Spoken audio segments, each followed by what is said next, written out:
그다음에 이제 내신을 올리는 건데요. 이제 내신은 지금 공교육에서 진행되고 있는 것이 소수령 문제죠. 소수령.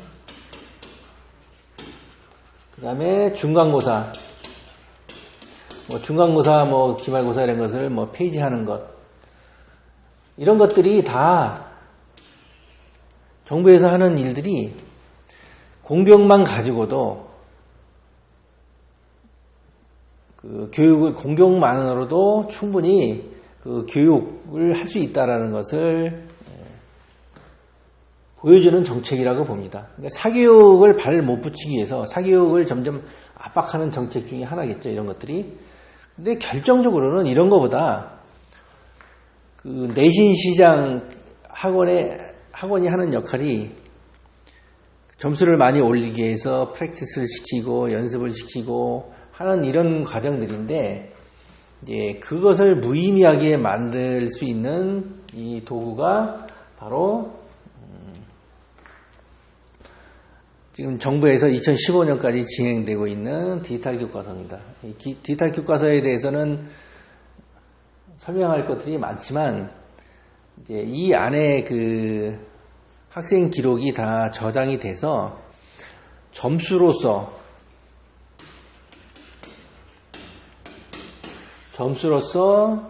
줄을 세워서 이렇게 그것을 평가하는 이런 게 아니고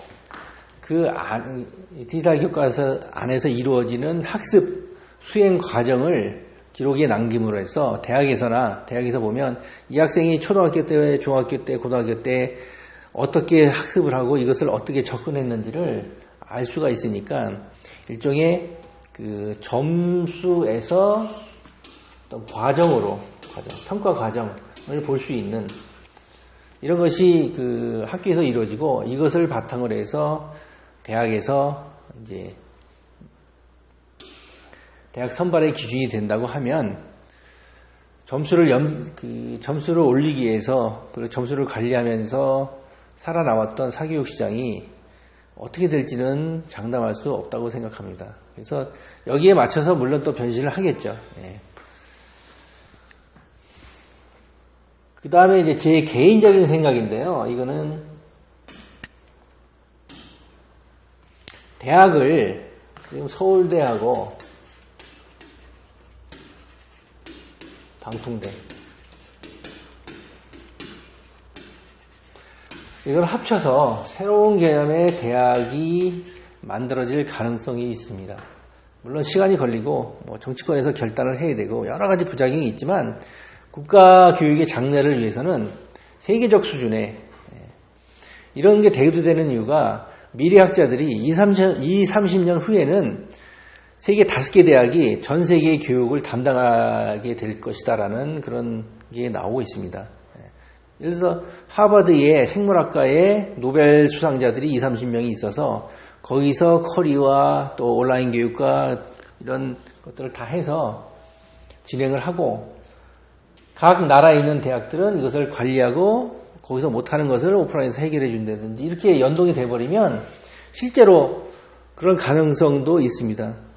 테드가 이미 하버드를 넘어서 세계 지식의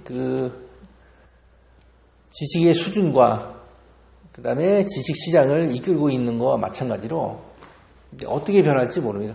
그러니까 지금까지 대학에 대한 그런 우리의 생각, 스카이를 중심으로 해서 서열화되어 있고 점수를 나열화시켜서 그것에 의해서 대학을 가던 이런 시대에서 좀 더 새로운 개념의 대학, 누구나 다 들어갈 수 있고 졸업하기는 힘들고 그 다음에 지역 시공간을 초월해서 이런 최고의 교육을 받을 수 있는 이런 시스템으로 가고 학교에서의 그런 수업 내용들이 점수에서 수행, 평가 과정 이런 걸로 이제 바뀌고 있는 시점이기 때문에 앞으로 21세기에 학원이 어떠한 부가가치를 가지고 어떠한 시스템을 가지고 공교육과 공교육의 보완제로서 새롭게 살아남을까 하는 것들이 저도 참 궁금합니다.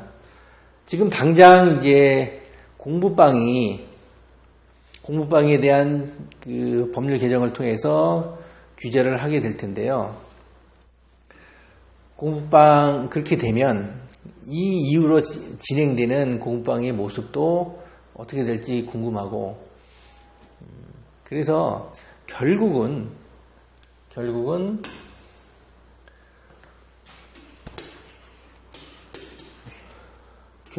공교육은 국가에서 수조 수십조를 투자해서 계속 발전해 나갈 겁니다. 그런데 사교육은 개인이 이것을 상대로 해서 시스템을 개발하고 뭐 이렇게 하기는 힘듭니다.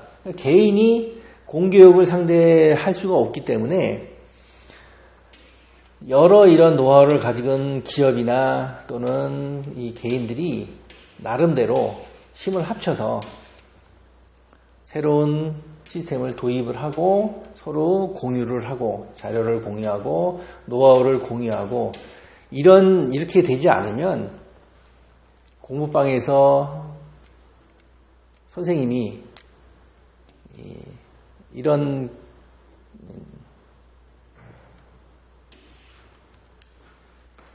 선생님 혼자서 상대하기는 앞으로 시간이 갈수록 점점 힘들어지지 않을까 합니다. 공교육에서 어떻게 변하고 있는가 하는 것은 제가 나중에 한번 소개를 하겠습니다. 그리고 눈여겨보시면 생각한 것보다 빠르게 많이 변하고 있다는 것을 알 수 있습니다. 물론 여기에 대응해서 여러 사교육 업체들도 대응을 하고 있는데 결국은 내가 어떻게 살아남을 것인가, 학원을 하고 있는, 교습소를 하고 있는 또는 공부방을 하고 있는 내가 살아남기 위해서 과연 어떤 길을 택하고 어떤 시스템으로 부가치를 만들어서 살아남을 것인가 하는 문제가 우리들 개개인의 숙제고 몫이겠죠. 예. 오늘은 여기까지 하겠습니다.